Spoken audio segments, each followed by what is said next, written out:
بسم الله الرحمن الرحيم. وعليكم ورحمة الله وبركاته. إن الحمد لله نحمده ونستعينه ونستغفره ونعوذ بالله من شرور أنفسنا ومن سيئات أعمالنا. من يهده الله فلا مضل له ومن يضلل فلا هادي له، وأشهد أن لا إله إلا الله وحده لا شريك له، وأشهد أن محمدا عبده ورسوله أما بعد। সমস্ত প্রশংসা, সমস্ত গুণগান বিশ্বপ্রভু আল্লাহ রাব্বুল আলামিনের জন্য, যার অশেষ মেহেরবানিতে আমরা আজকে মসজিদে নববীতে জুমার সালাত আদায় করার তৌফিক পেয়েছি, যার বিশেষ দয়া ও কৃপায় আমরা মহিমান্বিত রমজানুল মুবারক মাসকে অতিবাহিত করেছি সিয়াম সাধনা, কিয়ামুল লাইল সহ অন্যান্য শ্রেষ্ঠ ইবাদত পালনের মাধ্যমে, আলহামদুলিল্লাহ। অতঃপর দরুদ ও সালাম বর্ষণ হোক শেষ নবী, শ্রেষ্ঠ নবী, রহমতের নবী মুহাম্মদ সাল্লাল্লাহু আলাইহি ওয়াসাল্লামের উপর। সম্মানিত বাংলা ভাষী মুসলিম বৃন্দ, আল্লাহ রাব্বুল আলামিনের প্রিয় বান্দাগণ, আমি আপনাদের সামনে আজকে মসজিদে নববীর মেম্বারে যে মহামূল্যবান খুতবা প্রদান করা হয়েছে, উক্ত খুতবার সংক্ষিপ্ত বঙ্গানুবাদ উপস্থাপন করব। ওমা তৌফিকি ইল্লা বিল্লাহ। আজকে মসজিদে নববীর মেম্বারে যিনি খুতবা দিয়েছেন, অত্র মসজিদের সুযোগ্য ইমাম ও খতিব শেখ ডক্টর আব্দুল মুহসিন আল কাসিম হাফিজাহুল্লাহ। প্রিয় দিনী ভাইরা, তিনি আমাদের সামনে যে বিষয়ে খুতবা দিয়েছেন সেটা হচ্ছে যে রমজানের পরেও ইবাদতে সৎ কাজে অবিচল থাকা। এই শিরোনামে আমাদের সামনে কোরআন ও সুন্নাহর আলোকে তিনি খুতবা প্রদান করেছেন। আমি উক্ত খুতবার সংক্ষিপ্ত বঙ্গানুবাদ এখনই শুরু করছি। সম্মানিত খতিব সাহেব শুরুতেই আল্লাহ রাব্বুল আলামিনের প্রশংসা করেছেন, নবী মুহাম্মদ সাল্লাল্লাহু আলাইহি ওয়াসাল্লামের উপর দরুদ ও সালাম পাঠ করেছেন। তারপর আমাদের সকলকেই আল্লাহর তাকওয়া অবলম্বন করতে ওসিয়ত করেছেন। আমরা যেন প্রকাশ্যে, গোপনে, নির্জনে, সর্বাবস্থায় আল্লাহ তাআলাকে ভয় করে চলি, এদিকে তিনি আহ্বান করেছেন। এরপর মূল খুতবার শুরুতে তিনি বলছেন, আইয়ুহাল মুসলিমুন, সাফাহাতুল লায়ালি তুতওয়া ওয়া সাআতুল উমরি তানকাদি ওয়ামা আসরা মুরুরুল আইয়ামি ওয়াস সিনিনি। তিনি বলছেন, হে মুসলমানগণ, রাতগুলোর পৃষ্ঠা এগুলোকে গুটিয়ে নেওয়া হয়েছে, ওয়াসাআতুল উমর, এবং জীবনের সময়গুলো, জীবনের মুহূর্তগুলো এগুলো অতিবাহিত হয়ে যায়। দিন, বছর এগুলো কত দ্রুত ফুরিয়ে যায়। আমাদের মাঝ থেকে বেশ কয়েকটি দিন যা বরকতে পরিপূর্ণ ছিল তা অতিবাহিত হয়ে গিয়েছে, চলে গিয়েছে। আমাদের জীবনের একটা পর্ব শেষ হয়েছে, যেই পর্ব আর কখনো ফিরে আসবে না। এই রমজানুল মুবারক মাস, এই মাসের পর্বটি আমাদের মাঝ থেকে বিদায় নিয়েছে। কাজেই যারা এই পর্বে, এই মহিমান্বিত মাসে, এই দিনগুলোতে, বরকতে পরিপূর্ণ দিনগুলোতে, তাহলে ইবাদতের জন্য সুনির্দিষ্ট কোনো সময়সীমা নেই যে এর ভেতরে আমরা ইবাদত পালন করব, এরপরে আর আমাদের সেই বাধ্যবাধকতা নেই। খতিব সাহেব এই বিষয়টি আমাদেরকে স্মরণ করিয়ে দিয়ে তারপর তিনি বলছেন, ওয়ামান আমিলা সালিহান, যে ব্যক্তি সৎ আমল করেছে, ফালইয়াসআলিল্লাহা কবুলাহু, সেজন্য আল্লাহর কাছে সেই সৎ আমল ও ইবাদত কবুল হওয়ার জন্য আল্লাহর কাছে কামনা করে, দোয়া করে। ইব্রাহিম আলাইহিস সালাতু ওয়াস সালাম এবং তার সন্তান ছেলে নবী ইসমাইল আলাইহিস সালাতু ওয়াস সালাম, বাপ বেটা দুই নবী এবং শ্রেষ্ঠ নবীদের অন্তর্ভুক্ত। এই দুইজন মিলে যখন বাইতুল্লাহর ভিত্তি স্থাপন করছিলেন, এই ভিত্তি স্থাপন করে, বাইতুল্লাহ নির্মাণ করে আল্লাহ রাব্বুল আলামিনের কাছে তা কবুল করার জন্য দোয়া করেছিলেন। বাইতুল্লাহ তৈরি করা, আল্লাহর ঘর নির্মাণ করা, মসজিদ নির্মাণ করা, আর সেই মসজিদ যদি হয় পৃথিবীর সবচেয়ে শ্রেষ্ঠতম মসজিদ, বাইতুল্লাহ, তাহলে সেই কাজটি কত শ্রেষ্ঠ, কত উত্তম, কত মর্যাদা, কত সম্মানের, কত সৌভাগ্যের। এই কাজটি করার পরেও নবী, নবীর সন্তান নবী দুইজন মিলে আল্লাহর কাছে হাত তুলে দোয়া করলেন, হে আল্লাহ, আমাদের কাছ থেকে আপনি এটা কবুল করে নিন। রব্বানা তাকাব্বাল মিন্না ইন্নাকা আনতাস সামিউল আলিম। আল্লাহ তাআলা মহাগ্রন্থ আল কোরআনে এই কথাটি উল্লেখ করেছেন, ওয়া ইয ইয়ারফাউ ইব্রাহিমুল কওয়াইদা মিনাল বাইতি ওয়া ইসমাঈল, যখন ইব্রাহিম এবং ইসমাঈল বাইতুল্লাহর কওয়াইদ মানে ভিত্তি প্রস্তর করলেন, স্থাপন করলেন, তারা বলছিলেন, রব্বানা, হে আমাদের রব, তাকাব্বাল মিন্না, আমাদের কাছ থেকে আপনি কবুল করুন। আমরা যে কাজটি করলাম, বাইতুল্লাহ নির্মাণে হাত দিলাম, আমাদের এই নির্মাণ কাজটিকে আপনি কবুল করুন। ইন্নাকা আনতাস সামিউল আলিম, আপনি তো সবকিছু শুনেন, আপনি তো সবকিছু জানেন। এইভাবে তারা দোয়া করেছিলেন। ফলে এই দোয়া, তাদের দোয়া আল্লাহ রাব্বুল আলামিন কোরআন মাজিদে স্থান দিয়েছেন, যা কিয়ামত পর্যন্ত মুমিন মুসলিমগণ তেলাওয়াত করবে। এ থেকে বড় শিক্ষা হচ্ছে, যেন মুমিন মুসলমানগণ কোনো ভালো কাজ করলে, সৎ আমল করলে, ইবাদত পালন করলে তাতে যেন আত্মতৃপ্ত হয়ে বসে না থাকে, বরং সেটা যেন আল্লাহ তাআলা কবুল করেন, এজন্য দোয়া করে। আমল করা এটা যেমন আল্লাহর প্রতি আনুগত্য প্রকাশ হয় এর মাধ্যমে, অনুরূপ ভাবে এই আমলটা আল্লাহ তাআলা করার তৌফিক দিয়েছেন, আল্লাহ রাব্বুল আলামিন যেন কবুল করেন, এর মাধ্যমেও বান্দার দ্বারা আল্লাহ রাব্বুল আলামিনের কৃতজ্ঞতা প্রকাশ হয়, তার কাছে তার আরো বেশি কাছাকাছি আসা হয়, তার অভিমুখী হওয়াটাকে আরো বেশি প্রকাশ করে এই কথাটি যে, হে আল্লাহ, আপনি তো আমাকে এই আমলটা করার তৌফিক দিয়েছেন, কবুল করার মালিক আপনি, আমি যতটুকু পেরেছি করেছি, আপনি কবুল করে নিন। এই কথার মাধ্যমে বান্দা এবং আল্লাহর মধ্যে সম্পর্ক আরো সুদৃঢ় হয়, ভালোবাসা আরো মজবুত হয়, আল্লাহর প্রতি বান্দার মুখাপেক্ষিতা, আল্লাহর প্রতি বান্দার তাওয়াক্কুল আরো সুদৃঢ় হয়। নানান ফায়দা রয়েছে কবুল হওয়ার জন্য আল্লাহর কাছে দোয়া করার মধ্যে। প্রিয় দিনী ভাইয়েরা, খতিব সাহেবের পরে বলছেন,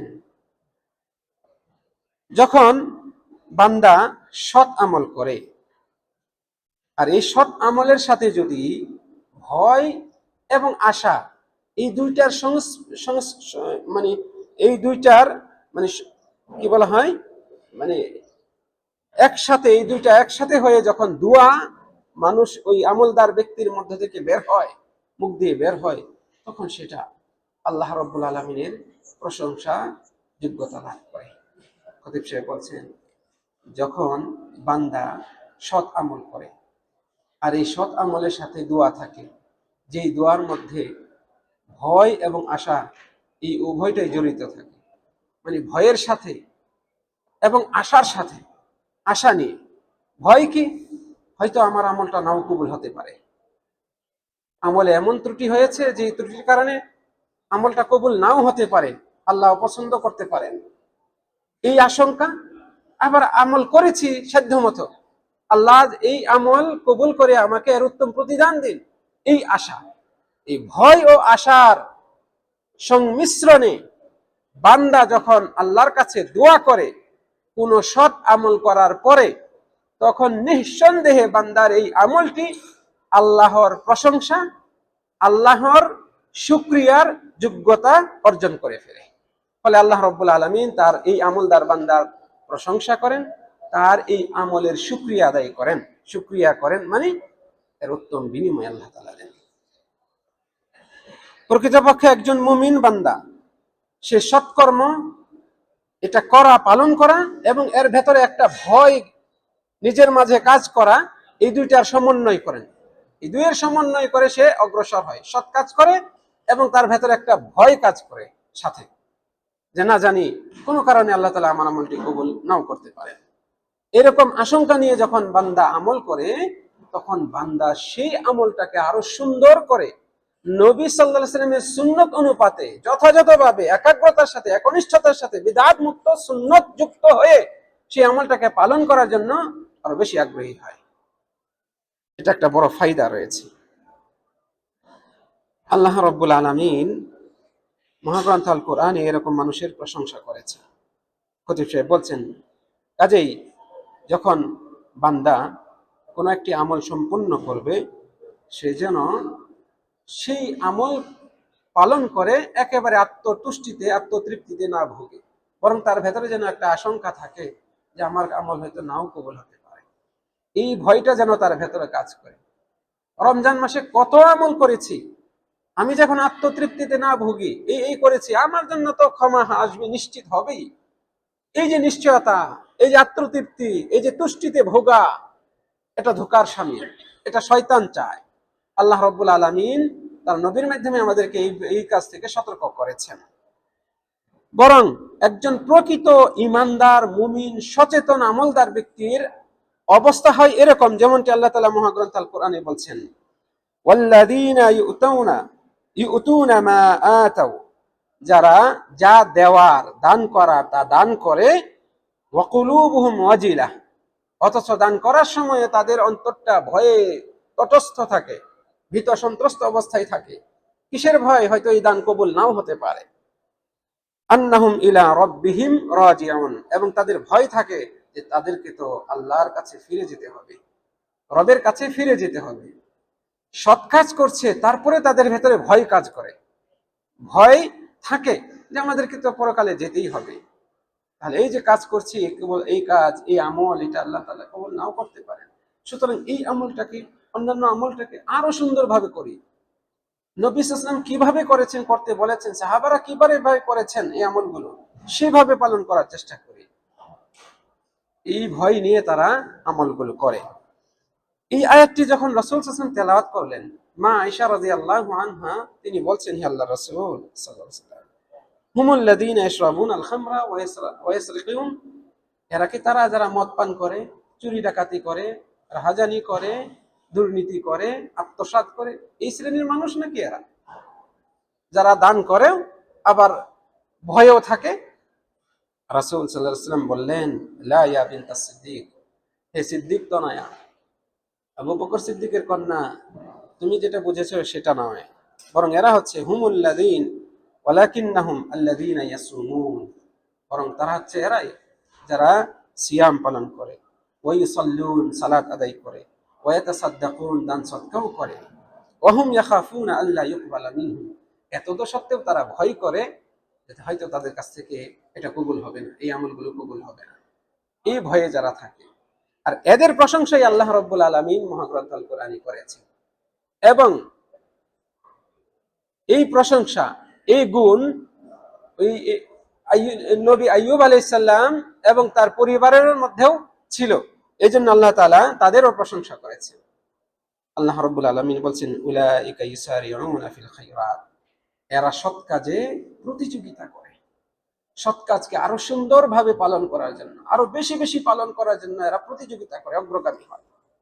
ওয়া হুম লাহা সাবিকুন, আল্লাহ রাব্বুল আলামিন এভাবে এই সমস্ত বান্দাদের গুণ বর্ণনা করেছেন, প্রশংসা করেছেন। এই হাদিসটি সুনানে তিরমিজিতে রয়েছে। খতিব সাহেব এরপরে বলছেন, এই কথাগুলো বলার পরে আমাদেরকে নসিহত করে বলছেন, ফালা তাখতার বিকাসরাতিল আমাল, কাজেই বেশি বেশি আমল করেছেন, অধিক পরিমাণে আমল করেছেন, এই অধিক পরিমাণে আমল দ্বারা আপনি আত্মতুষ্টিতে ভাসবেন না, ভুগবেন না। কেননা আপনি জানেন না এই আমলগুলো আপনার কাছ থেকে কবুল করা হয়েছে কিনা। এই জন্য আত্মতুষ্টিতে ভুগবেন না। আলী রাদিয়াল্লাহু আনহু বলছেন, কুনু লিকবুলিল আমালি আশাদ্দা ইহতিমামান মিনকুম বিল আমাল, তোমরা আমল করার প্রতি অধিক মনোযোগী হওয়ার চেয়ে আমল কবুল হওয়ার প্রতি অধিক মনোযোগী হও। বেশি বেশি আমল করার চেয়ে আমলগুলো যেন কবুল হয় সেই দিকে বেশি মনোযোগ দাও। মনে হয় বুঝাইতে পারি নাই। আলী রাদিয়াল্লাহু আনহু এই কথা বলছেন, তোমরা আমল করার চেয়ে আমল কবুল হওয়ার ব্যাপারে বেশি মনোযোগী হও, সতর্ক হও। যতটুকু করেছো, যতটুকু করছো, সেটা যেন কবুল হয়। কিভাবে করলে কবুল হবে, কোন পন্থায় আমলটা করলে আল্লাহ তাআলা খুশি হবেন, গ্রহণ করবেন, এই বিষয়ে মনোযোগী হও, বেশি বেশি আমল করার চেয়ে। মনে রাখবেন, আধিক্যতা, বেশি পালন করা, এইটা বড় বিষয় না, বরং আমলটা সঠিকভাবে হচ্ছে কিনা, আমলটা যা আপনি পালন করছেন সেটা কবুলিয়ত পাওয়ার যোগ্যতা রাখে কিনা, সেটা হচ্ছে মুখ্য বিষয়। এদিকেই ইঙ্গিত করেছেন আলী রাদিয়াল্লাহু আনহু তার এই উক্তির মাধ্যমে। আলী রাদিয়াল্লাহু আনহুকে ইসলামের 4 নাম্বার চতুর্থ খলিফা, রাসূল সাল্লাল্লাহু আলাইহি ওয়াসাল্লামের মেয়ের জামাই হাসান হুসাইন রাদিয়াল্লাহু আনহুমার বাবা, সেই আলী রাদিয়াল্লাহু আনহু বলছেন, আমলের প্রতি মনোযোগী না হয়ে আমলটা যেন কবুল হয় সেদিকে মনোযোগী হও। আল্লাহু আকবার। আল্লাহ তাআলা আমাদেরকে তৌফিক দান করুন। এই ছোট্ট কথার ভিতরে অনেকগুলো ব্যাখ্যা রয়েছে, অনেক মর্ম রয়েছে। তার মধ্যে অন্যতম হচ্ছে, আমরা তো আমল করবই, আমলটা যেগুলো আমরা করে এসেছি সেগুলো ধরে রাখতে হবে। আমল ধরে রাখা, আমলের উপর অবিচল থাকা, আমল কবুল হওয়ার অন্যতম আলামত। এই জন্যই এই কথার ভেতরে আমল ধরে রাখার প্রতি উৎসাহ রয়েছে।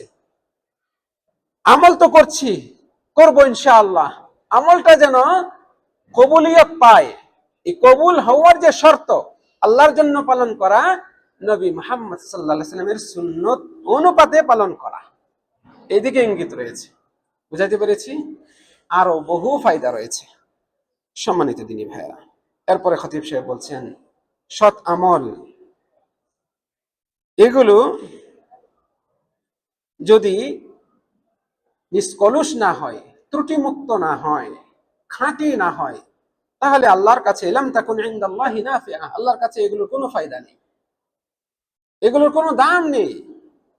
আল্লাহর কাছে আপনি এই আমলগুলো থেকে কোনো উপকার পাবেন না। যদি সৎ আমলগুলো, যে আমলগুলো পালন করছেন, এগুলো যদি ত্রুটিমুক্ত না হয়, খাঁটি না হয়, নিষ্কলুষ না হয়। এই জন্যই একজন বান্দা সৎ আমল কবুল হোক এই কামনা, এই আশা আল্লাহর কাছে ব্যক্ত করবে। এর পাশাপাশি আমলগুলো যেন নষ্ট না হয়, বিনষ্ট না হয়, আমলগুলো যেন বিফল না হয়, সেই জন্য সে চেষ্টা করবে, সাধনা করবে এবং সেই ব্যাপারে সতর্ক থাকবে। একজন আমলদার ব্যক্তি আমল করার পরে সেটা যেন আল্লাহ তাআলা কবুল করেন এই আশা করবে, দোয়া করবে।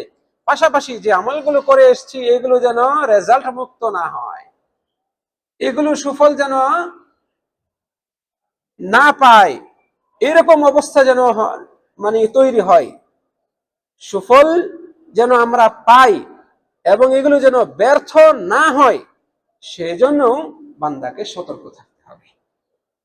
দুইটা কথা এখানে, আমলগুলো কবুল হওয়ার আশা রাখা, আমলগুলো যেন রেজাল্ট মুক্ত না হয়ে যায় সেজন্য সতর্ক থাকা। রেজাল্ট মুক্ত হওয়া মানে সুফল, আমলের সওয়াব থেকে যেন বঞ্চিত না হয়। আমল করেছি, এমন কিছু কাজ যেন আমার দ্বারা না হয় যে কারণে ওই আমলগুলো বরবাদ হয়ে যায়। আমল বরবাদ হয় না, আমরা জানি শিরকের কারণে কি হয়, সব আমল কি হয়ে যায়। নবীকে আল্লাহ তাআলা বলছেন, লাইন আশরাকতা লা ইয়াহবাতান্না আমালুকা, তুমি যদি শিরক করো তোমার সব আমল বরবাদ হয়ে যাবে। নবীকে যদি এই কথা বলেন আল্লাহ তাআলা, আর আমি আপনি কে? কাজেই রমজানের এত সিয়াম কিয়াম তেলাওয়াত জিকির আজকার দান সদকা করার পরে যদি আপনি মাজারে গিয়ে সেজদা করেন, মাজারে গিয়ে বিপদ মুক্তি কামনা করেন, পীর সাহেবের দরবারে গিয়ে তার পায়ে চুমু দেন, আর সেখানে সেজদা দিয়ে কপাল লুটিয়ে বিপদ থেকে উদ্ধার কামনা, সফলতা কামনা করেন, আপনার এই আমল যা করেছেন সব বরবাদ হয়ে যাবে। আপনার আমল কবুল হওয়ার আশা প্রকাশ করার পাশাপাশি আমলগুলো যা করেছেন সেগুলো যেন বিফলে না যায়, সেগুলো যেন নষ্ট না হয়, সে ব্যাপারে আপনাকে উদ্যোগ নিতে হবে। কাজে আপনাকে শিরক মুক্ত থাকতে হবে, রিয়া মুক্ত থাকতে হবে এবং বিদআত মুক্ত থাকতে হবে। আল্লাহ তাআলা আমাকে অতঃপর আপনাদের সকলকে তৌফিক দান করুন। ইবনুল কাইয়িম রাহিমাহুল্লাহ বলছেন, ওয়া মুহবিতাতুল আ'মাল ওয়া মুফসিদাতুহা আকসার মিন আন তুহসা, আমল নষ্টকারী, আমলের সওয়াবকে নষ্ট করে দেয় এরকম কাজ অনেক রয়েছে যেগুলো গণনা করে শেষ করা যাবে না। ওয়ালাইসা শা'নু ফিল আমাল, তবে আমল করা এটা মুখ্য বিষয় না। ইন্নামা শা'নু ফি হিফজিল আমাল মিম্মা ইউফসিদু, মুখ্য বিষয়, গুরুত্বপূর্ণ বিষয় হচ্ছে আমলগুলোকে, আমল বিধ্বংসী সওয়াবগুলোকে নষ্ট করে দেয় এমন কাজ থেকে হেফাজত করে রাখা। বুঝাইতে পেরেছি আশা করি। ইবনে কাইয়িম রাহিমাহুল্লাহ বলছিলেন আমল এটা মুখ্য বিষয় না। আমল তো অনেকেই করে, কত বিদআতি, কত মুশরিক রয়েছে, তারাও আমল করে, কিন্তু আমলটাকে, আমল নষ্টকারী বিষয় থেকে হেফাজত কয়জন করতে পারে? আল্লাহ তাআলা আমাদেরকে তৌফিক দান করুন। খতিব সাহেব এরপরে সংক্ষিপ্তভাবে বলছেন, ওয়ামিন মুফসিদাতিল আমালিস সালিহ আল উজবু বিহি। আমল নষ্টকারী একটি বিষয় হচ্ছে আমল করে, নিজে আমল করে সেই আমলে তুষ্ট থাকা, পরিতুষ্ট থাকা, তুষ্টিতে ভোগা। এটা একটা এমন এক সূক্ষ্ম আমল নষ্টকারী বিষয়। কারণ কি? তিনি বলছেন লিমা ইউরিসুহু মিনাত তাকসির ফিল আমাল। যখন আমল করে আপনি সন্তুষ্ট হয়ে যাবেন, তুষ্টিতে ভুগবেন, তখন এই তুষ্টিতা, আত্মতুষ্টি আপনাকে আমলে অবহেলা করতে উদ্বুদ্ধ করবে। এরপরে দ্বিতীয় আবার আমল চালিয়ে যাওয়া, এই ব্যাপারে আপনার ভেতরে দুর্বলতা তৈরি করে দিবে। আমল তো অনেক করেছি রমজান মাস, গত মাসে, গত মৌসুমে তো অনেক আমল করেছি, এবার একটু বিশ্রাম নেই। হজ করে গিয়েছেন, এখন আর মসজিদ চেনেন না, ইমাম সাহেবকে চেনেন না, কোরআন মাজিদ হাতে আসে না। আরে হজ করলে তো সব গুনাহ মাফ হয়েই যায়, এখন কিছুদিন রেস্ট নেই। এই যে একটা ভাব, এই ভাব চলে আসে যে ব্যক্তির ভিতরে কোন সৎ আমল করার পরে আত্মতুষ্টি প্রবেশ করে, সেই ব্যক্তির ভেতরে এই জিনিসটা কাজ করে। এই জন্যই আত্মতুষ্টিতে ভোগা যাবে না। ওয়াল ইস্তিনহানাতু বিযুনুব, তখন অন্যায় এগুলোকে অবজ্ঞা করে, অন্যায় পাপ এগুলোকে কিছুই মনে করে না, হালকা মনে করে, এই ভাব চলে আসে। ওয়াল আমনু মিন মাকরিল্লাহ, আল্লাহ রাব্বুল আলামিন তিনি যে কৌশল অবলম্বন করেন, এই কৌশলে সেই ব্যক্তি ধরা খাওয়ার সম্ভাবনা রয়েছে। নিরাপদ মনে করে, সে সুখ শান্তি, বিভিন্ন দিক থেকে প্রফুল্লতা, আনন্দ এগুলো পায়, আর আমলে তার ভেতরে শিথিলতা চলে আসে। এটা আল্লাহ তাআলার একটা কৌশল, বান্দাকে পাকড়াও করা। আর এই কৌশলে সেই ব্যক্তি নিজেকে নিরাপদ মনে করে। এই বিষয়গুলোই হচ্ছে সবচেয়ে বড় ক্ষতিকারক একজন আমলদারের জন্য। এই জন্যই আমল করে আত্মতুষ্টিতে ভোগা যাবে না, আশঙ্কায় থাকতে হবে আল্লাহ তাআলা কবুল করেছেন কিনা, করবেন কিনা। এবং এই জন্য আরো বেশি বেশি আল্লাহর কাছে কবুলের জন্য দোয়া করতে হবে। আমলগুলো মানে ধারাবাহিকতা রক্ষা করে চলতে হবে, অবিচল থাকতে হবে, সেই আমলে লেগে থাকতে হবে। ইবনে মাসউদ রাদিয়াল্লাহু আনহু তিনি বলছেন, আব্দুল্লাহ ইবনে মাসউদ একজন প্রখ্যাত সাহাবী, তিনি বলছেন আল হালাকু ফিসনাতাইন, দুইটা কাজের মধ্যে ধ্বংস নিহিত রয়েছে। আল কানুত, একটা হচ্ছে আল কুনুত, হতাশা, নিরাশা, আর দ্বিতীয়টা হচ্ছে আল উজব, আত্মতুষ্টি। হতাশা, এত পাপ করেছি, আল্লাহ তাআলা আমাকে মনে হয় ক্ষমা করবে না, আমি ক্ষমার অযোগ্য, এই জন্য সে আর ক্ষমা চায় না, তওবা করে না, নামাজ পড়তে আসে না। জাহান্নাম তো আমার জন্য হয়েই গিয়েছে, নির্ধারিত হয়ে গিয়েছে, নামাজ মসজিদে গিয়ে আর কি করব? নাউজুবিল্লাহ।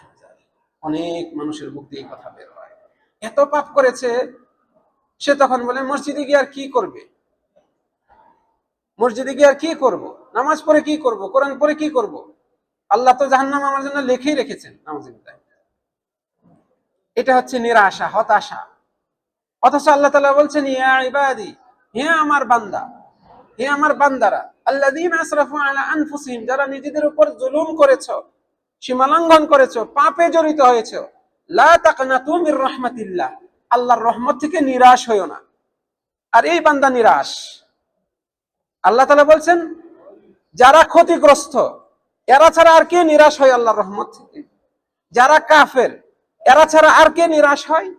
মানে যারা আল্লাহর রহমত থেকে নিরাশ হয়ে যায়, এরা ক্ষতিগ্রস্ত, এরা কাফের, এরা মুসলিমদের এই আচরণ হতে পারে না। যত অপরাধী হোক আপনার দ্বারা, আপনি নিরাশ হবেন না, অন্তত আল্লাহর কাছে আপনি নিরাশা প্রকাশ করবেন না। আল্লাহর ক্ষমতার বাইরে কোনো কিছু নাই, সব কিছুর নিয়ন্ত্রক আল্লাহ, সবকিছু আল্লাহর হাতের মুঠোয়। কাজে আপনি কেন নিরাশ হবেন? নিরাশা মানেই হচ্ছে যার প্রতি আপনি নিরাশা প্রকাশ করছেন, তাকে আপনি ওই বিষয়ে অযোগ্য মনে করছেন। নাউজুবিল্লাহ। তাহলে ক্ষমা আল্লাহ করার মালিক, ওয়া মান ইয়াগফিরু যুনুবা ইল্লাল্লাহ, আল্লাহ তাআলা বলেন আল্লাহ ছাড়া কে গুনাহ মাফ করে? আপনি অপরাধ করেছেন, মাফ করবে কে? আল্লাহ। মাফ করার মালিক আল্লাহ। তাহলে আপনি যখন অপরাধ করে নিরাশ হলেন, তার মানে আপনি আল্লাহকে ত্রুটিযুক্ত মনে করছেন, যে আল্লাহ তাআলার এই ক্ষমতা নাই আমাকে ক্ষমা করার মতো। নাউযুবিল্লাহ। এই জন্য নিরাশাটা অত্যন্ত ভয়ঙ্কর একটি অপরাধ। হতাশ হয়ে যাওয়া, নিরাশ হয়ে যাওয়া, আল্লাহ তাআলা কোরআনে বেশ কয়েকটি আয়াতের মাধ্যমে আমাদেরকে নিষেধ করেছেন। আল্লাহ নবী মুহাম্মদ সাল্লাল্লাহু আলাইহি ওয়াসাল্লাম তো নিষেধ করেছেন। আব্দুল্লাহ বিন মাসউদ রাদিয়াল্লাহু আনহু বলেন, ধ্বংসকারী বস্তু হচ্ছে দুইটা। এক হচ্ছে নিরাশ হওয়া, দুই নাম্বার হচ্ছে এর উল্টো, একেবারে আত্মতৃপ্তিতে খুশিতে গদগদ করে চলা, যে আমি তো করেছি, আমার তো সুসংবাদ ছাড়া সামনে আর কিছুই নাই। আল্লাহ তাআলা আমাকে পছন্দ করেন, আমি নামাজ পড়ি, আমি কোরআন তেলাওয়াত করি, আমার আর ভয় কি? এই কাজ যেন আমাদের ভেতরে কাজ না করে, এটা যেন আমাদের ভেতরে প্রবেশ না করে। এই আত্মতুষ্টি অত্যন্ত মারাত্মক একটি বিষয়, আমলদার বান্দাকে নষ্ট করে ফেলতে পারে, ধ্বংস করে ফেলতে পারে।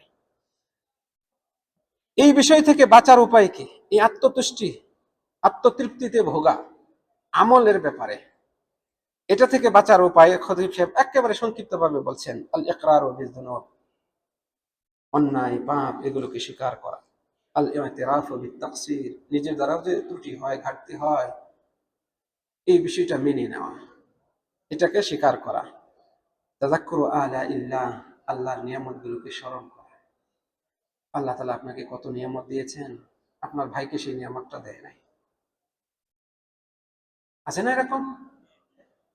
আল্লাহ তাআলা আপনাকে নিয়ামত দিয়েছেন, আপনার ক্লাসমেট যে আপনার চেয়েও ভালো রেজাল্ট করতো, আপনার চেয়েও মেধাবী, তাকে সেই নিয়ামতটা আল্লাহ তাআলা দেন নাই। আপনি এই নিয়ামতগুলো এইভাবে আপনি স্মরণ করেন। আল ওয়াজাল মিন জাওয়ালিন নিআম, আল্লাহ তাআলা আপনাকে যে নিয়ামত দিয়েছেন, সেই আল্লাহ এই নিয়ামতগুলো কেড়ে নিতে পারেন। যে সুখে আপনি আছেন, এই সুখ চেঞ্জ হয়ে যেতে পারে, আবার দুশ্চিন্তায় পড়ে যেতে পারেন, ব্যবসা বাণিজ্য একেবারে লাটে উঠতে পারে, এই আশঙ্কা যেন আপনার ভিতরে থাকে। নিয়ামত যিনি দিয়েছেন উঠিয়েও নিতে পারেন, আপনার নিয়ামত তিনি উঠিয়ে নিতে পারেন, এই ভয়টা যেন কাজ করে। আদ-দুআউ বিহিফজিল আমালিস সালিহ, আমলগুলো, সৎ আমলগুলো সব সময় সংরক্ষণে রাখার জন্য আল্লাহর কাছে তৌফিক কামনা করা, দোয়া করা এই বিষয়ে। ওয়াতালাবুল মাগফিরাতি ওয়ার রিজওয়ান, আল্লাহর কাছে ক্ষমা চাওয়া এবং তার সন্তুষ্টি কামনা করা। এই আমলগুলো করব, তাহলে এই আমলের দ্বারা আমাদের ভেতর থেকে আত্মতুষ্টি নামক যে ব্যাধি, এটা দূর হবে ইনশাআল্লাহ। আবারও বলছি, খতিব সাহেব বলছেন, নিজের গুনাহ, পাপ, অন্যায় এটা স্বীকার করা, নিজের ভেতরেও যে ত্রুটি ঢুকে, ত্রুটি হয়, এটাকে মেনে নেওয়া, আল্লাহর নিয়ামত গুলো স্মরণ করা এবং নিয়ামত দূর হওয়ার আশঙ্কা করা, এবং সৎ আমল গুলো হেফাজতে রাখার জন্য আল্লাহর কাছে দোয়া করা, সর্বোপরি আল্লাহর কাছে ক্ষমা এবং সন্তুষ্টি কামনা করা। প্রিয় দিনী ভাইরা, খতিব সাহেব তারপরে বলছেন, যখন আল্লাহ রাব্বুল আলামিন তার কোনো বান্দার আমল কবুল করেন, তাকে সেই আমল বা ওই জাতীয় সৎ আমলগুলো আরো বেশি বেশি পালন করার তৌফিক দান করেন। আল্লাহ তাআলা যখন কারো আমল কবুল করেন, এর একটা আলামত হচ্ছে ওই বান্দা ওই জাতীয় সৎ আমল আরো বেশি বেশি পালন করে। কারণ সৎ আমলের প্রতিদান হিসেবে আল্লাহ রাব্বুল আলামিন শুধু সওয়াবই লিপিবদ্ধ করেন না, বরং এর আরেকটা প্রতিদান হচ্ছে ওই জাতীয় সৎ আমল করার প্রতি বান্দার ভেতরে মন মানসিকতা তৈরি করে দেন। দান করেছে, দান কবুল হয়েছে, এর মানে এই বান্দার ভেতরে আরো বেশি দান করার মন মানসিকতা তৈরি হবে। সিয়াম পালন করেছে, সিয়াম কবুল হয়েছে, এর একটা সুফল হচ্ছে বান্দা আরো বেশি নফল সিয়াম পালনে উদ্যমী হবে। এই জন্য সৎ কাজ, আত-তাআতু, সৎ কাজকে নিয়ে আসে। আবারও বলছি, সৎ কাজকে নিয়ে আসে। আমল কবুল হওয়ার এটা একটা লক্ষণ। এবং খতিব সাহেব বলছেন, ওয়াল ইস্তিকামাতু আলা তাআতিল্লাহ, সৎ কাজের উপর, আল্লাহর আনুগত্যের উপর, ইবাদতের উপর অবিচল থাকা, এটা যারা এই কাজ করতে পারে, অবিচল থাকতে পারে, জান্নাতীদেরকে আল্লাহ রাব্বুল আলামিন যে প্রতিশ্রুতি দিয়েছেন জান্নাতের, এটা তার একটা লক্ষণ। যারা সৎ কাজে অবিচল থাকে, তাদের জন্য জান্নাতের প্রতিশ্রুতি রয়েছে। আল্লাহ রাব্বুল আলামিন বলছেন, ইন্নাল্লাযীনা ক্বালু রাব্বুনাল্লাহ, নিশ্চয় যারা বলে আমাদের রব আল্লাহ, সুম্মা ইসতাকামু, তারপর এর উপর অবিচল থাকে, আল্লাহ আমাদের রব এই কথা বলার উপর অবিচল থাকে, মানে এর দাবি অনুপাতে আমলের উপর টিকে থাকে, শেষে আল্লাহ তাআলা বলছেন ওয়া আবশিরু বিল জান্নাহ, তোমরা জান্নাতের সুসংবাদ গ্রহণ করো। যারা সৎ কাজে অবিচল থাকে তাদেরকে জান্নাতের সুসংবাদ দেওয়া হয়েছে, প্রতিশ্রুতি দেওয়া হয়েছে। প্রিয় দিনী ভাইরা, খতিব সাহেব তারপরে বলছেন, কাজেই আপনারা আল্লাহ রাব্বুল আলামিনকে এই যে বিভিন্ন মৌসুম আসে, এই মৌসুমগুলোতে সৎ আমল পালন করে দেখিয়ে দিন। আল্লাহকে আপনারা, আপনাদের ভেতরে কল্যাণ আছে, সততা আছে, সৎ কাজ ইবাদত পালন করার মন মানসিকতা রয়েছে, এটা আপনারা আল্লাহর কাছে প্রকাশ করুন সৎ আমল করার মাধ্যমে। আর আল্লাহর কাছে সৎ আমলের উপর, ইবাদতের উপর, হেদায়েতের উপর অবিচল থাকার জন্য দোয়া করুন। আল্লাহ রাব্বুল আলামিন আমাদের সকলকে তৌফিক দান করুন। খতিব সাহেবের পরে বলছেন যে আমাদের নবী মুহাম্মদ সাল্লাল্লাহু আলাইহি ওয়াসাল্লাম আমাদেরকে এর উপর উদ্বুদ্ধ করেছেন আমরা যেন সৎ আমলে অবিচল থাকি। তাই তো তিনি বলছেন, আমাদেরকে শিখিয়েছেন, যাতে করে আমরা প্রায় প্রত্যেক নামাজের পরে এই দোয়াটা পড়ি, আল্লাহুম্মা আইন্নি আলা যিকরিকা ওয়া শুকরিকা ওয়া হুসনি ইবাদাতিক। হে আল্লাহ, আপনি আমাকে সাহায্য করুন আপনার জিকির করার উপর, আপনার শুকরিয়া আদায় করার উপর, সৎভাবে সুন্দরভাবে আপনার জন্য ইবাদত করতে পারি, পালন করতে পারি, এই কাজের উপর আপনি আমাদেরকে সহযোগিতা করুন। এই দোয়াটা রাসূল সাল্লাল্লাহু আলাইহি ওয়াসাল্লাম বিশেষভাবে মুআয রাদিয়াল্লাহু আনহু শিখিয়েছেন, তাকে বলেছেন, কিন্তু এটা মূলত তার উম্মতের সকলের জন্য এই দোয়াটি। নামাজের পরে অন্যতম শ্রেষ্ঠ পঠনীয় একটি দোয়া হচ্ছে এটা, আল্লাহুম্মা আইন্নি আলা যিকরিকা ওয়া শুকরিকা ওয়া হুসনি ইবাদাতিক। খতিব সাহেব বলছেন, আপনারা আমল ছাড়বেন না, ক্লান্তি বোধ করবেন না, উদাসীনতা প্রকাশ করা থেকে সাবধান থাকুন। মনে রাখবেন, আল্লাহ তাআলা ক্লান্ত হন না, যদি না আপনি ক্লান্ত হন। আপনি যদি ক্লান্ত হন, তাহলে আল্লাহ রাব্বুল আলামিন আপনার উপর ক্লান্ত হবে, মানে আল্লাহ তাআলার দান, সওয়াব, এগুলো আল্লাহ তাআলা স্থগিত করবেন যদি আপনি স্থগিত করে দেন। এটা আমাদের উপর নির্ভর করে। খতিব সাহেব এই ব্যাপারে সতর্ক করেছেন এবং বলেছেন যে সৎ আমলে লেগে থাকা, অল্প পরিমাণ হলেও নিয়মিত পালন করা, এটা সর্বশ্রেষ্ঠ আমলগুলোর অন্তর্ভুক্ত, এই সিস্টেমটা। তাই তো রাসূল সাল্লাল্লাহু আলাইহি ওয়াসাল্লাম বলছেন, আহাব্বুল আ'মালি ইলাল্লাহ আদওয়ামুহা ওয়া ইন কাল্লাহ, আল্লাহর কাছে সবচেয়ে প্রিয় আমল হচ্ছে সে আমল যে আমলটা পরিমাণে অল্প হওয়া সত্ত্বেও নিয়মিত পালন করা হয়। নিয়মিত পালন করা হয়, অল্প অল্প করে করে মাসে একদিন ছুটির দিনে বসে একেবারে কোরআন কয়েক পারা পড়লেন, আর বাকি 29 দিন, 30 দিন, 28 দিন, 25 দিন এই কোরআনের সাথে আপনার কোনো সম্পর্কই নেই। এই যে একদিনে এত এত পড়লেন, এত এত জিকির করলেন, এত এত নফল পড়লেন, এগুলোর চেয়ে আপনি নিয়মিত অল্প অল্প একটু করে পড়েন, এটা উত্তম। ইমাম নববী রাহিমাহুল্লাহ এই হাদিসের ব্যাখ্যায় বলছেন, আল কলিলুদ দাইম খায়রুম মিনাল কাসীরিল মুনকাতি। অনিয়মিত অধিক আমলের চেয়ে নিয়মিত অল্প অল্প আমল অধিক উত্তম। কারণ কি? লিআন্না বিদাওয়ামিল কলিল, নিয়মিত অল্প আমল যা পালন করা হয় নিয়মিত, এর মধ্যে কি রয়েছে? তাদুমুত তাআ, এই আমল, সৎ কাজ, এই সৎ ইবাদতটি একটা স্থায়িত্ব লাভ করে, মানে নিয়মিত এটা পালন করা হয়। ওয়া যিকির, নিয়মিত প্রতিদিন আল্লাহর জিকির করা হয়। ওয়াল মুরাকাবা, আল্লাহর ভয় নিজের ভিতরে কাজ করে। ওয়ান নিয়া, সৎ নিয়তটা নিজের মধ্যে কাজ করে। ওয়াল ইখলাস, ইখলাস আসে। ওয়াল ইকবাল আলাল খালিক, আল্লাহর প্রতি, স্রষ্টার দিকে অগ্রসর হওয়া, এটা প্রকাশ পায়। নিয়মিত প্রতিদিন যখন আপনি অল্প অল্প করে হলেও আমলটা করবেন, তখন এই আমলের ভেতরে আপনার মাঝে নিয়মিত এই বিষয়গুলো কাজ করবে। পক্ষান্তরে হঠাৎ একদিন অনিয়মিত বেশি আমলের মধ্যে এই কাজটা পাওয়া যায় না, এই গুণ পাওয়া যায় না। এজন্যই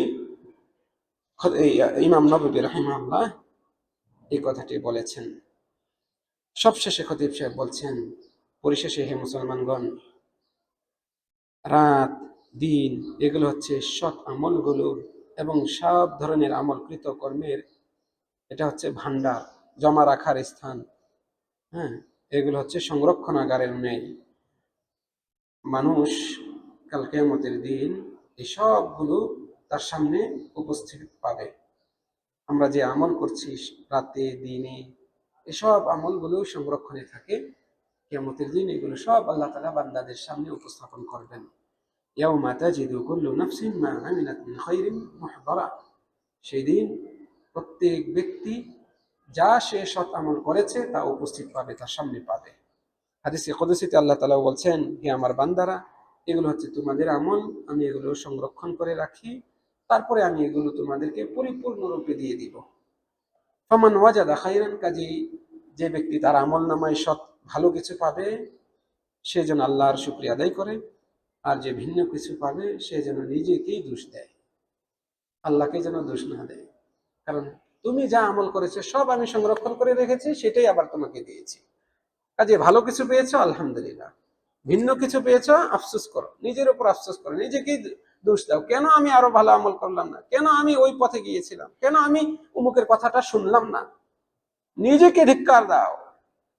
এইভাবে আল্লাহ রাব্বুল আলামিন আগেই ফাঁস করে দিয়েছেন পরিস্থিতি কি হতে পারে।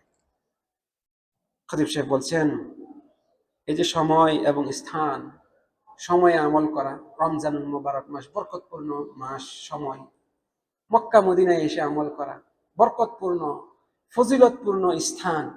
এই যে সময় এবং স্থান, এই দুইটা জিনিস কিন্তু কোনো ব্যক্তিকে পবিত্র পরিশুদ্ধ করতে পারে না যদি না ব্যক্তি নিজেকে সৎ আমলের উপর অবিচল রাখে, নিজেকে পরিবর্তন করে। আপনি মদিনায় আসলেই যে আপনি একেবারে পবিত্র হয়ে গেলেন, মক্কায় গেলেই যে পবিত্র হয়ে যাবেন এমন নয়, রমজান মাস পেয়েছেন এই জন্য আপনার গুনাহ মাফ হয়ে যাবে এমন নয়। বুঝতে পেরেছি? এই স্থান কাল কাউকে পরিশুদ্ধ করতে পারে না। খতিব সাহেব সতর্ক করেছেন, মা লাম ইয়ামাল লিল আবদু সালিহান, যদি না বান্দা সৎ আমল করে, ওয়াস্তাকিম যাহিরান ওয়া বাতিনান, এবং তার প্রকাশ্য অপ্রকাশ্য উভয় অবস্থায় সে নিজেকে সংশোধন করতে পারে। নিজেকে সংশোধন করতে হবে, সৎ আমল করতে হবে, তারপরে না এই দুই স্থানের, দুই বিষয়ের, স্থানের এবং কালের একটা প্রভাব তার মধ্যে পড়বে। এদিকে খতিব সাহেব সতর্ক করেছেন, এবং এই ক্ষেত্রে আমাদেরকে অন্তরের পরিশুদ্ধিতা আনতে হবে, তাকওয়া অর্জন করতে হবে। এতটুকু বলে খতিব সাহেব আজকের খুতবার প্রথম অংশ শেষ করেছেন। তারপর খুতবার দ্বিতীয় অংশে তিনি দুটো কথা আমাদেরকে অত্যন্ত সংক্ষিপ্তভাবে বলেছেন। তিনি বলছেন, হে মুসলমানগণ, রমজানের মৌসুম যদিও চলে গিয়েছে, রমজানের সিয়াম সাধনার এই মৌসুম যদিও শেষ হয়ে গিয়েছে, কিন্তু বছরের বাকি সময়গুলো প্রতি মাসে আমাদের নফল সিয়াম পালন করার সুযোগ আল্লাহ তাআলা দিয়ে রেখেছে। রমজানের রোজা নাই, কিন্তু রমজানের পরে আমরা নফল রোজা রাখতে পারি, এই সুযোগটা আল্লাহ তাআলা আমাদেরকে উন্মুক্ত রেখেছেন আমাদের জন্য। কাজেই ফাতবিউ সিয়াম রমাদান বিসিয়ামি সিত্তি মিন শাওয়াল, কাজেই আপনারা রমজানের পরে শাওয়ালের 6টা রোজা রাখুন। ওই রমজানের সিয়ামের অনুগত হিসেবে অনুসরণ করে আপনারা বিশেষ করে শাওয়ালের 6টা রোজা রাখুন। নবী সাল্লাল্লাহু আলাইহি ওয়াসাল্লাম বলেছেন, মান সামা রমাদান সুম্মা আতবাআহু সিত্তাম মিন শাওয়াল কানা কাসিয়ামিদ দাহর, যে ব্যক্তি রমজানের রোজা রাখলো তারপরে শাওয়ালের 6টি রোজা রাখলো, তাহলে সে যেন সারা বছর রোজা রাখলো। এটারও ব্যাখ্যা করেছেন খতিব সাহেব। সারা বছর কিভাবে রোজা হয়? আল্লাহ রাব্বুল আলামিন বান্দার প্রত্যেকটা সৎ আমলকে কয় গুণে বৃদ্ধি করেন? 10 গুণে বৃদ্ধি করেন, সেখান থেকে আরো বহুগুণ বৃদ্ধি করেন, তবে ন্যূনতম 10 গুণ। তাহলে 1 মাস রোজা রাখলে সেটা কয় মাসের সমান হয়? 10 মাসের। রমজানের 1 মাস কয় মাসের সমান? 10 মাস। আর 6 দিন শাওয়ালে রোজা রাখলে এটাকে 10 গুণ দেন, কয় দিন? তাহলে কয় দিন হয়? 60 দিন। 60 দিনে কয় মাস? তাহলে 1 বছরের সমান। বুঝাইতে পেরেছি? তাহলে এই শাওয়ালের 6টা রোজার মাধ্যমে একজন রমজানের সিয়াম পালনকারী বান্দা পুরো 1 বছর রোজা রাখার সওয়াব অর্জন করতে পারে। আল্লাহ তাআলা আমাদেরকে তৌফিক দান করুন। এছাড়াও রাসূল সাল্লাল্লাহু আলাইহি ওয়াসাল্লাম আমাদেরকে সপ্তাহে 2 দিন রোজা রাখার প্রতি উদ্বুদ্ধ করেছেন। নবী সাল্লাল্লাহু আলাইহি ওয়াসাল্লাম মাসে 3টি রোজা রাখার প্রতি আমাদেরকে উদ্বুদ্ধ করেছেন, যা খতিব সাহেব আমাদেরকে এখানে উল্লেখ করেছেন। প্রিয় দিনী ভাইরা, এরপরে খতিব সাহেব বলছেন, ওয়ালা ইনিন কাযা কিয়াম রমাদান, রমজানের কিয়ামুল লাইল, তারাবি, তাহাজ্জুদ, কিয়ামুল লাইল যদিও শেষ হয়েছে, ফাইন্না কিয়ামাল লাইলি মাশরুউন ফি কুল্লি লাইলাতিন মিন লায়ালিস সানাহ, কিন্তু তাহাজ্জুদের নামাজ এটা তো বছরের প্রত্যেক রাতেই আমাদের জন্য শরীয়ত সম্মত।